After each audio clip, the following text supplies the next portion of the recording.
Hello and welcome in. My name is Sweet Phil, and today right here in this video I'm giving you my first impressions of Diablo Immortal. Now just for a little bit of background on where my opinion comes from, I've been making Diablo 2 Resurrected videos here ever since the game came out, and I've been making Diablo 2 videos for about 2.5 years before that.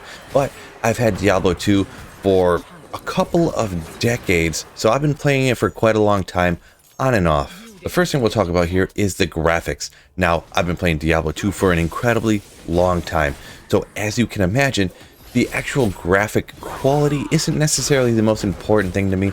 I'm more of a fan of excellent and amazing gameplay.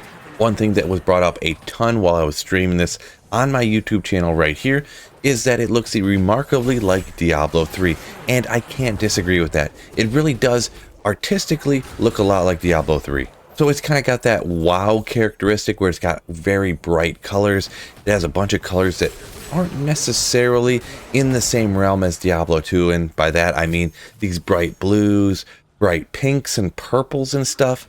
It's not necessarily in the same vein that I would really think of for like Diablo 1 and Diablo 2, the greatest Diablo games. If you're a Diablo 3 fan, this is going to be right up your alley. Now a little bit more in depth on the graphics. Now it looks okay. Now we got to remember this was a cell phone game that they ported over to PC that I'm playing it on, so we got a full widescreen monitor here. It's all blown up and it kind of looks okay. I mean, it looks better than the original Diablo 2. It looks better than, I don't know, Elder Scrolls Morrowind or something like that. So it doesn't look terrible, but I will say it doesn't look absolutely spectacular either. But I'm just going to throw my own opinion and flavor on it. It's not really my style, but like I said, really what I'm going to want to concentrate on is how good the actual gameplay is. So that's what we'll slide right into now, the actual gameplay and the feel of it. Now right off the start, I had some struggles, and it was kind of only my fault.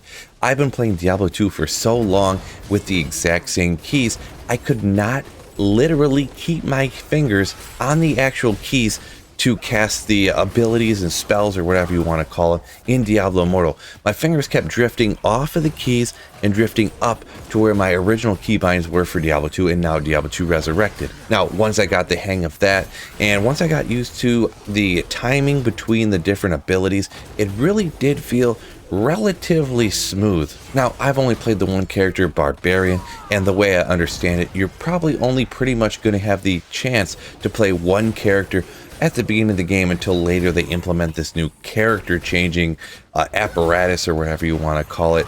They're not exactly sure how it's going to work out yet, but so far, like I said, I've only played the Barbarian. I've got a good range of different abilities where you're flowing from one to the other, and it works out pretty darn good, and I'm really kind of enjoying the feel, to be honest. The next thing I will mention, the menu system is pretty clunky in my opinion.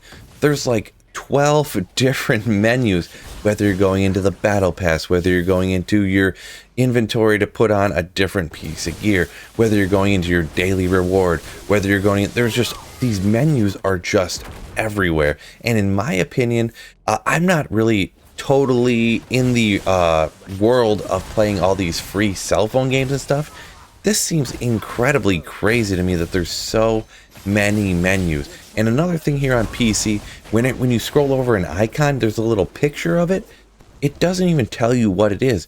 There's a few of them, like the party menu and things like that, where you know what the icon really means. You got a picture of a person with another person a little bit behind it. Well, you know what that means. That's kind of like the universal sign for the party menu. But there's other ones, I have no idea what these icons mean. So I'm clicking on all this stuff, trying to figure out what it is. Why on a PC, when you hover over something, does it not say the name, literally words popping up, just saying what it is? It seems super basic, and I know they ported it over from a cell phone thing, but I feel like this is such a small thing that they really should add and should have been in the game. So for the next one, I will address the little baby small elephant in the room, and that's the pay-to-win aspect. Now, the way that I understand it, it's not technically pay-to-win, but it's essentially pay-to-win. Now, you could play through the whole game and grind it out and play, get better gear, and eventually get through the entire game and stuff like that, but actually the absolute best gear in the entire game You have to at some point pay in order to do the greater rifts, the 5-star gems, to upgrade your blah blah blah blah blah. You do eventually have to pay for that stuff to get the best possible gear.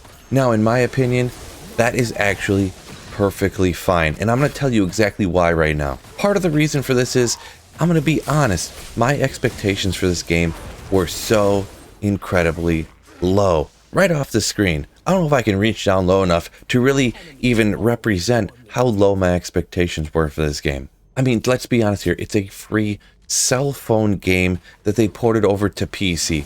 What are we really expecting here? I'm going to give you the best advice that anyone can give you about this game, and it's exactly what I'm doing.